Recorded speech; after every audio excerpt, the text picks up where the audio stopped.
Buenas tardes, soy la doctora Abril Maciel y a continuación, para continuar con el programa del Congreso, hablaremos acerca de los criterios de resecabilidad según las guías NCCN para adenocarcinoma de páncreas.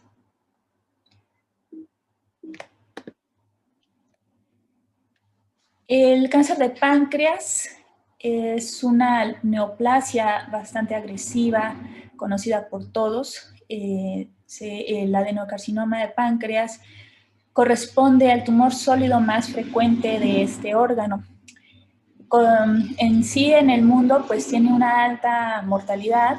En Estados Unidos es el causante de la cuarta causa de muerte por cáncer. Su pronóstico es malo, con una sobrevida global de únicamente el 5% a 5 años. Y por desgracia, la minoría de las lesiones tumorales son resecables en el momento en que se realiza el diagnóstico, correspondiendo únicamente a un 15 o 20% de los casos. Otra desventaja de esta patología es que su detección precoz se encuentra limitada, dado pues que llega a presentar síntomas hasta que ya es una lesión de gran tamaño, que infiltra algunas estructuras vasculares, que ya se encuentra con actividad metastásica o ganglionar, y contamos con pocas herramientas para su diagnóstico. Como parte de ella se encuentra el marcador tumoral CA19-1, pero este es un marcador inespecífico que se puede elevar en otras patologías y no está determinado o no se ha recomendado como tal en guías que se realice tomografía de screening a pacientes con algún factor de riesgo. Y vamos a ver también por qué. Porque los factores de riesgo y la predisposición genética, pues bueno, los factores son varios, desde el tabaquismo, que aunque no es el factor más importante, pues sí está relacionado con esta neoplasia, así como la exposición a productos químicos y metales pesados, principalmente algunas personas por su trabajo pueden llegar a exponerse a estos productos, el consumo excesivo de alcohol, la enfermedad periodontal, que algunos estudios demuestran que incluso en ausencia de otros factores de riesgo, el tener estos daños periodontales puede generar una mayor propensión a padecer cáncer de páncreas. La obesidad, que pues generalmente está ligada al sedentarismo, también es otro factor. Se ha estudiado también el mayor consumo de carnes rojas y o procesadas, así como consumo de productos lácteos. Sin embargo, esto todavía está medio indeterminado, falta realizar más estudios. También se ha visto relación con pacientes que padecen de pancreatitis crónica, así como en pacientes que padecen infección por hepatitis B. La relación con diabetes mellitus preexistente es también algo que está en estudio, ha arrojado resultados positivos hacia la relación de esto con el cáncer de páncreas, pero aún faltan más pruebas. Y también, como mencionamos, la predisposición genética, la cual se ha visto relacionada con un 10% de los casos del adenocarcinoma pancreático, y generalmente cuando es así se presenta de manera más temprana en estos pacientes. Se ha visto que aproximadamente 10 años antes de que se haya presentado el caso en el familiar ligado, se muestra o se presenta esta enfermedad. ¿Y qué debemos hacer ante la sospecha de que el paciente puede tener un adenocarcinoma de páncreas? Pues primero vamos a detectarlo, y al detectarlo tenemos que establecer dónde está localizado, qué características tiene por imagen, e identificar también si el tumor es factible de resecarse a través de un acto quirúrgico o no, y esto es lo que vamos a hablar a detalle en nuestra presentación. Y también es importante que determinemos si el paciente tiene variantes anatómicas vasculares que pueden cambiar la técnica quirúrgica que se va a utilizar en este paciente.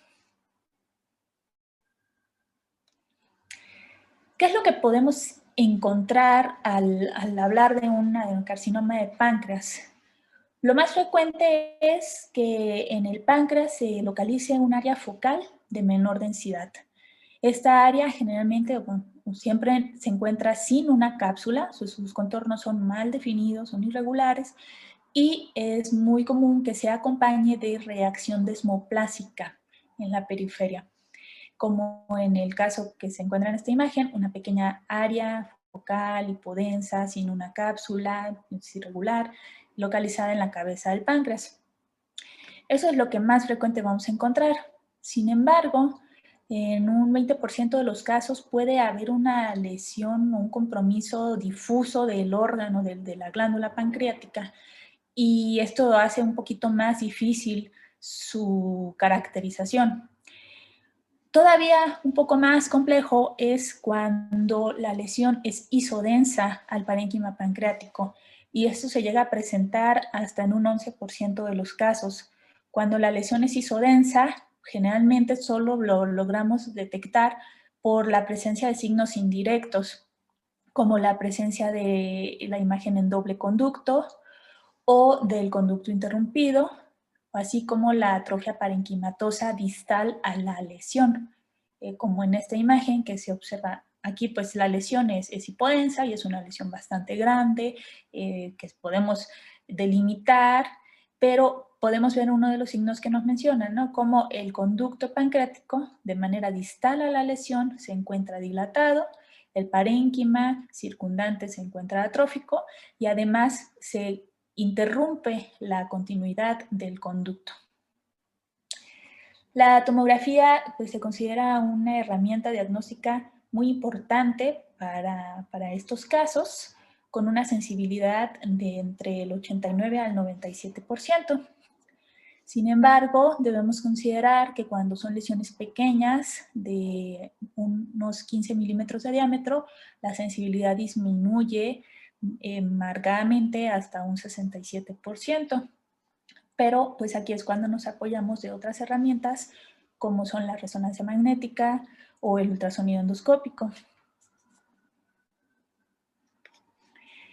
En la presentación del adenocarcinoma pancreático, lo más frecuente es que la lesión se localice a nivel de la cabeza y o del proceso uncinado, correspondiendo de un 60 a un 70% de las presentaciones. Menos frecuentemente cuando la lesión se presenta a nivel del cuerpo, de un 10 a 20% de los casos, y lo más raro es que la lesión se presente a nivel de la cola, con un 5 al 10% de las presentaciones. Es importante que nosotros determinemos la localización de la lesión, dado que de esto depende el procedimiento quirúrgico que se le puede ofrecer al paciente. Cuando la lesión es dependiente de la cabeza y o del proceso uncinado, es un caso potencialmente adecuado para que se realice una pancreatoduodenectomía. Sin embargo, si la lesión está localizada a nivel del cuerpo o cola, es un potencial candidato para una pancreatectomía distal. Ahora, cuando nos piden una tomografía con diagnóstico de adenocarcinoma de páncreas o sospecha de adenocarcinoma de páncreas, lo que debemos de realizar es una tomografía multifásica, iniciando siempre con una fase sin contraste, una fase simple, para ver pues, basalmente todo el abdomen, si llegara a haber alguna anomalía, identificarla desde esta fase. Posteriormente se le administra medio de contraste iodado al paciente con una adquisición de 3 fases. En la fase arterial o fase parenquimatosa pancreática se administra el contraste recomendablemente de 4 a 6 centímetros cúbicos por segundo y se adquiere la imagen aproximadamente a los 40 segundos después de la inyección. En esta fase, lo que se busca es el mayor realce del parénquima pancreático y es donde vamos a localizar lesiones hipodensas, no encapsuladas, como ya vimos anteriormente. Posteriormente se realiza la fase venosa, la cual es útil para detectar lesiones hepáticas, metástasis, y también principalmente para evaluar el eje portosistémico. Es aquí importantísimo que tengamos una adecuada visualización de los trayectos venosos y de los trayectos arteriales, porque con base en esto vamos a determinar si la lesión es factible de ser resecable o si no lo es. Y también se recomienda que se realice una fase tardía, dado que las lesiones tumorales del páncreas tienen mucho tejido fibrótico. Este tejido llega a realzar de manera tardía. Entonces, a veces puede generar algo de duda la lesión, a veces no son muy bien visualizadas en las fases anteriores. Pero al tener esta fase tardía y ver que la lesión tiene una concentración del contraste, pues nos ayuda a detectar lesiones con mayor facilidad.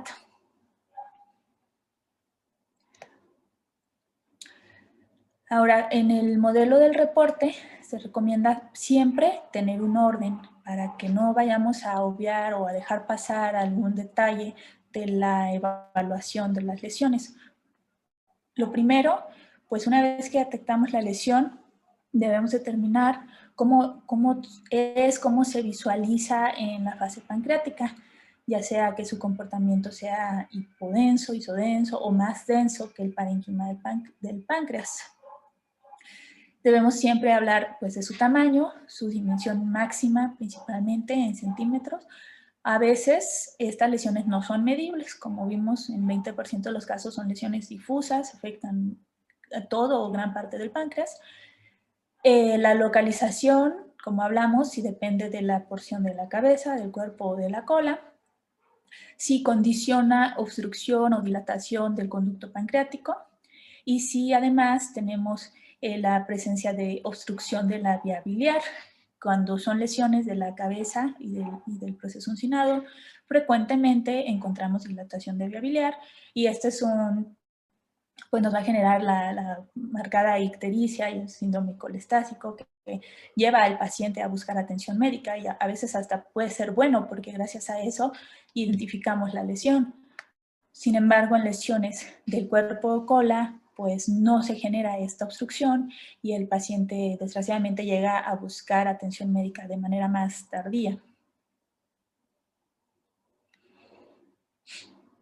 En este caso, podemos observar algunos de los signos que mencionamos, como en el plano axial, en el que podemos ver la cola y el cuerpo del páncreas con una dilatación del conducto pancreático principal.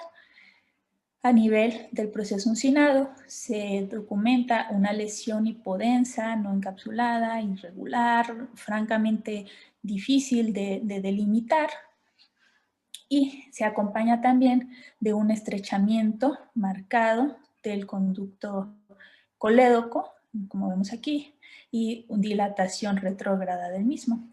Este paciente además pues ya tiene líquido perihepático, lo cual es un mal dato, un mal signo, pues frecuentemente a esto se asocia la presencia de lesiones o implantes tumorales correspondientes con carcinomatosis. Para poder establecer si la lesión es resecable o no lo es importante en la fase arterial identificar a la arteria mesentérica superior, al tronco celíaco y a la arteria hepática común. De estas arterias lo que vamos a buscar es qué tanto contacto existe del tumor con la arteria. Este puede estar ausente o presente. Y en caso de que se encuentre presente, lo que debemos de ver es si el contacto con el tumor es igual o menor a 180 grados o es mayor a estos grados. También debemos de ver si la lesión genera una estenosis en el vaso afectado o irregularidad de su contorno y si éste se extiende hacia algunas otras ramas dependientes de las arterias, como en el caso de la arteria mesentérica superior, si existe extensión hacia la primera rama de la arteria, o en el caso de la arteria hepática común, si la lesión genera una extensión a través de esta arteria hacia el eje celíaco o hacia la bifurcación de la arteria hepática derecha o izquierda. También es importante que busquemos la presencia de variantes arteriales, variantes anatómicas, como el caso de cuando existe una arteria hepática derecha accesoria o la arteria hepática emerge de la mesentérica superior, etc. Y también de estos vasos se hace la evaluación del grado de contacto que existe del tumor con la arteria o si esta genera alguna alteración de su contorno o de su calibre. Como podemos ver aquí, en estos esquemas e imágenes representativas de tomografía, se evalúa una lesión tumoral que está en contacto con un trayecto arterial, pero este es menor a 180 grados. Cuando la lesión, como bueno, aquí vemos, ¿no? Una lesión tumoral, hipodensa, dependiente de cabeza de páncreas, que está adyacente, contactante con arteria mesentérica superior, pero este contacto no sobrepasa los 180 grados de la circunferencia. En el siguiente caso, la lesión está en contacto con el trayecto vascular y su extensión es mayor a 180 grados, como vemos aquí. La lesión está hacia el borde derecho, pero está circundando la mayor parte de la circunferencia de la arteria. Y el otro caso es cuando la lesión ya está generando una invasión, una deformidad de la pared de la arteria, como en esta reconstrucción sagital, vemos a la arteria mesentérica superior, que tiene una franca irregularidad de su contorno, secundaria a una tumoración que está rodeándola completamente.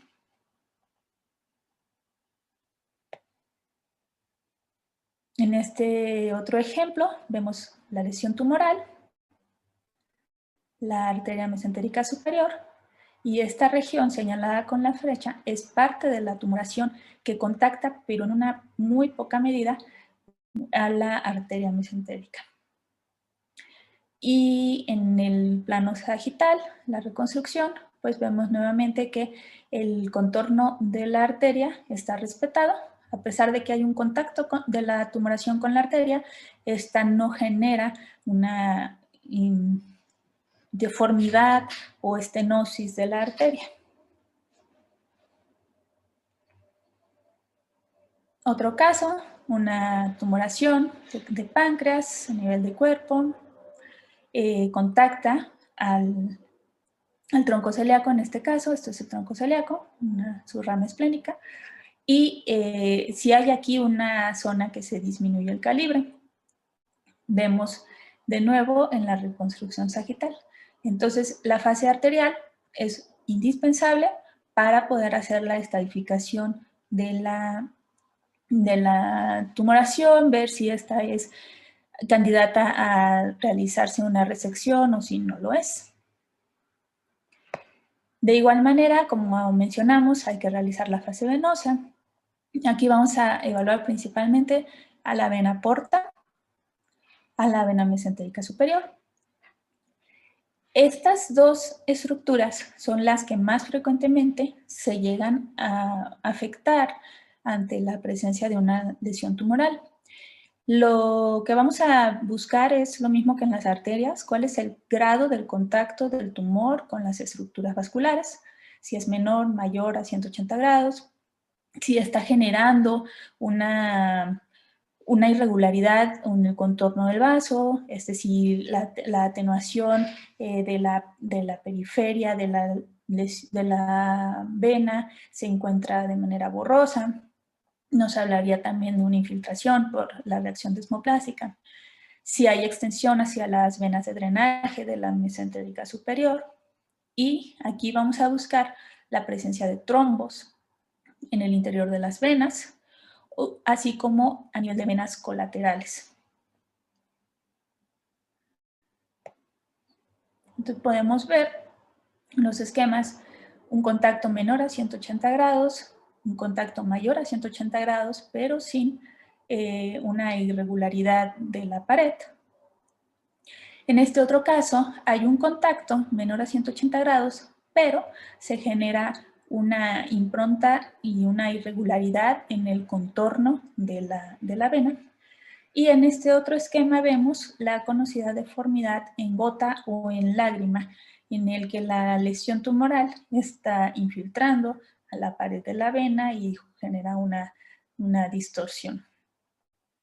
Y bueno, aquí vemos un ejemplo de una lesión tumoral hipodensa, como en este caso también, lo más frecuente, como lo mencionamos, lesiones hipodensas, que están adyacentes a estructuras venosas, en este caso con un contacto menor a 180 grados de la circunferencia sin generar una distorsión de la pared ni presencia de trombo.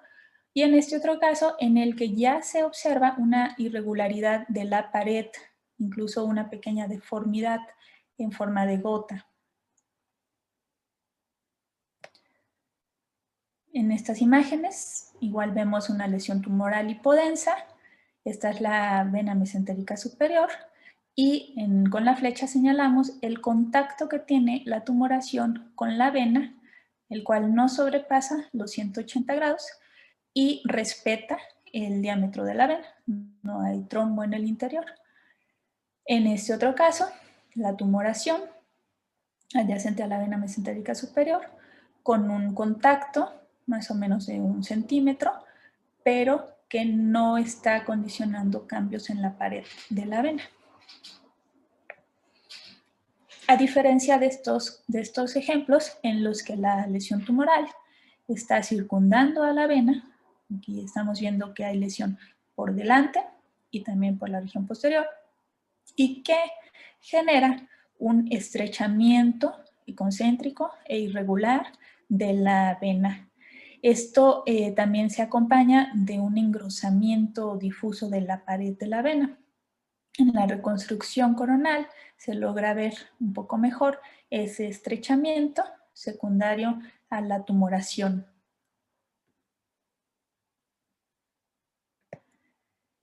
Y como mencionamos, también vamos a buscar la presencia de trombos en los trayectos de la vena porta y o de la mesentérica superior. Como en este caso, la vena mesentérica superior tiene un gran defecto de llenado central, acompañado por reacción desmoplásica en la periferia. Y como vemos, el trombo es bastante extenso hasta seguir ramas de esta vena. Entonces, esto es parte de lo que debemos de reportar, porque de esto depende si el paciente será candidato para una resección o no. ¿Y por qué importa tanto la evaluación de las arterias y de las venas? Y más adelante vamos a ver por qué depende también de si la afección es arterial o es venosa, si se va a hacer una resección o no.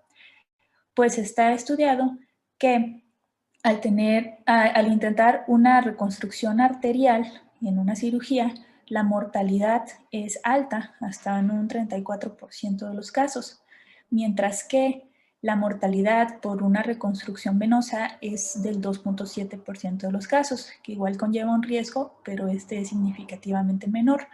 Por lo tanto, puede haber pacientes que tengan una infiltración tumoral de estructuras venosas y aún así ser considerados para una cirugía de resección de la lesión, mientras que puede tener solamente comprometido un trayecto arterial y nada más, y ya por eso dejar de ser candidato para una resección quirúrgica.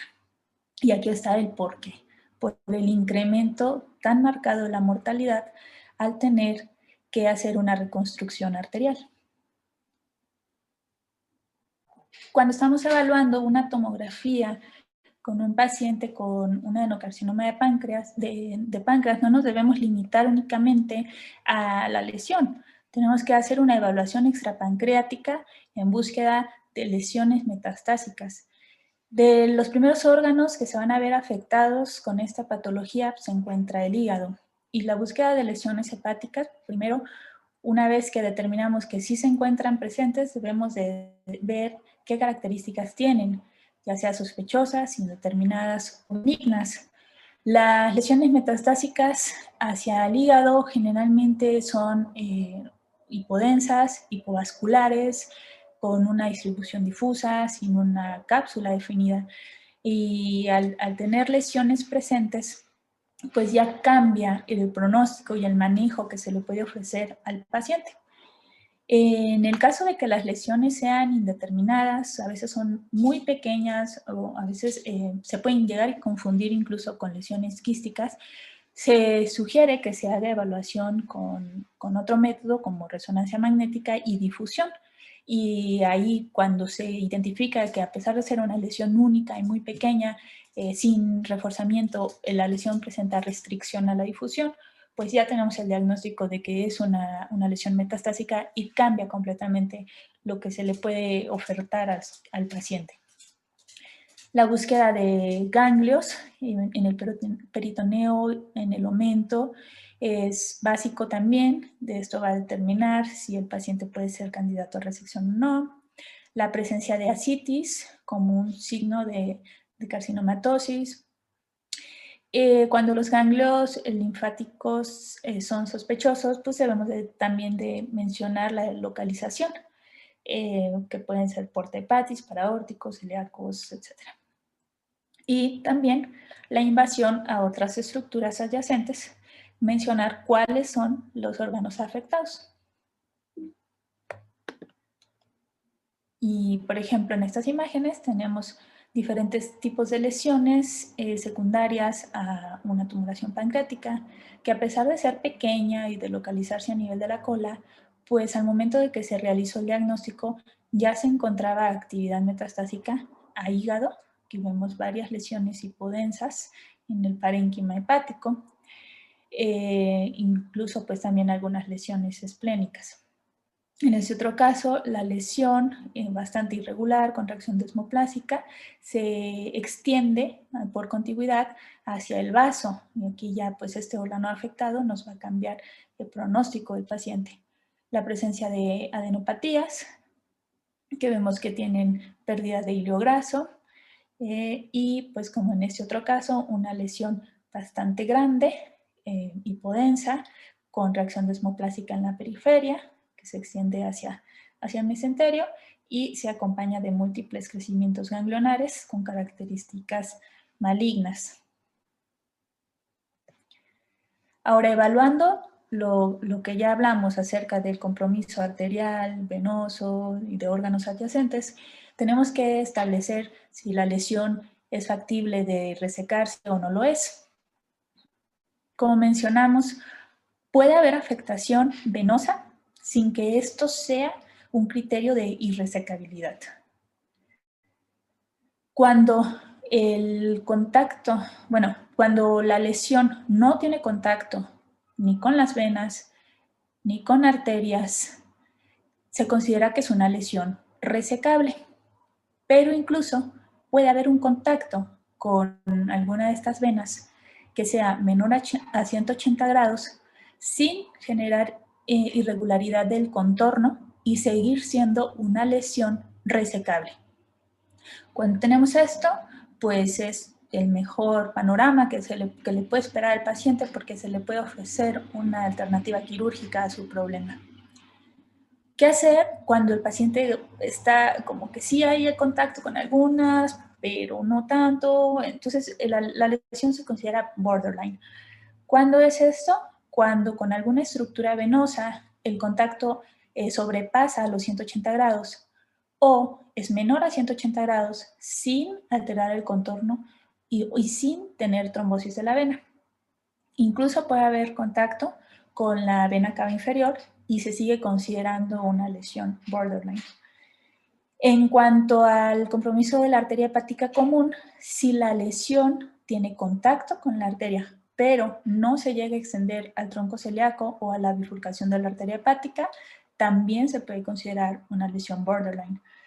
Si la lesión está en contacto, se está en contacto con la arteria hepática común y no afecta al tronco celíaco y se encuentra a nivel de la cabeza y del proceso uncinado, se considera borderline, o si esta está a nivel de cuerpo y cola, el contacto puede ser menor o mayor a 180 grados, pero sin llegar a contactar aorta o arteria gastroduodenal. Y en cuanto a la arteria mesentérica superior, se considera borderline cuando el contacto de la lesión tumoral es menor a 180 grados. Cuando ya no se le puede ofrecer una cirugía al paciente, cuando a nivel de las venas tiene una obstrucción, ya sea de la mesentérica o de la porta o de ambas, ya por la presencia de un tumor o de un trombo blando. Cuando hay un contacto mayor a 180 grados con el tronco celíaco y cuando hay contacto mayor a 180 grados con la arteria mesentérica superior o con la primera rama o cuando hay contacto con la aorta. En esos casos ya no se puede ofrecer una cirugía al paciente y habrá que optar por métodos paliativos. En este caso vemos una lesión tumoral hipodensa dependiente de cabeza de páncreas que está adyacente a la vena mesentérica superior. Sin embargo, no hay una deformidad del vaso, no hay un trombo, el contacto realmente tampoco supera los 180 grados y en este caso las arterias se encuentran muy alejadas de la lesión y en este caso sí se le puede ofrecer una cirugía al paciente. Sería considerado resecable. En este otro caso, no hay compromiso arterial. Aquí estamos viendo a la arteria mesentérica superior.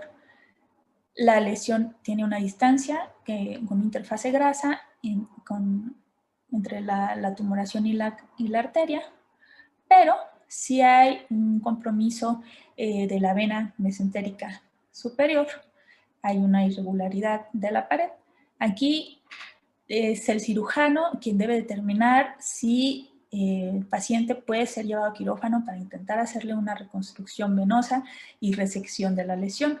En estos casos, por nuestra parte, lo correspondiente es reportar qué contacto hay con las arterias, qué contacto hay con las venas, y son los pacientes un poquito complicado el decidir su manejo, ¿no? Se quedan en este borderline. En este otro caso vemos una marcada dilatación de la vía biliar intrahepática y del conducto pancreático con atrofia del parénquima circundante, secundario a una gran lesión hipodensa mal delimitada, dependiente de cabeza y proceso uncinado, acompañada por reacción desmoplásica. En este caso, las estructuras arteriales no se ven comprometidas, sin embargo, sí hay un compromiso de vena mesentérica. En este caso, pues es un poquito complejo la reconstrucción de venosa, sin embargo, se sigue considerando un borderline. Y cuando no se puede resecar la lesión, pues cuando tenemos trombo blando o tumoral dentro de alguna estructura venosa, como en este caso, vena porta, tiene trombo, hay compromiso de la arteria hepática, está rodeada por la lesión y esta tumoración está generando una irregularidad en la pared de la arteria. Hay compromiso de los ganglios en el retroperitoneo y bueno, aquí ya no habría una opción quirúrgica para el paciente. Y en este otro caso, una lesión a nivel del cuerpo y parte de la cabeza, a pesar de no ser tan grande, tiene un importante compromiso de trayectos arteriales, como vemos aquí, está generando una irregularidad de la pared, incluso hay trombo también a nivel de la luz, esta viene siendo la vena mesentérica superior, y hay algunos vasos colaterales de neoformación secundarios a la lesión. En este caso, a pesar de que el paciente no tenga metástasis o no tenga ganglios, no se le puede ofrecer una cirugía por el compromiso principalmente a nivel arterial. Y bien, a manera de conclusión, es considerada la tomografía computada multidetector como el método de elección para detectar y estadificar el cáncer de páncreas. Es importante que realicemos un reporte estructurado de estos casos para que no vayamos a pasar por alto ningún detalle y principalmente las estructuras afectadas, arteriales y venosas, que pueden cambiar el pronóstico o las medidas terapéuticas que se le pueden ofrecer al paciente. De igual modo, la evaluación de los órganos adyacentes es básico para identificar si ya hubiera algún compromiso por parte de la tumoración y que esto cambie el pronóstico.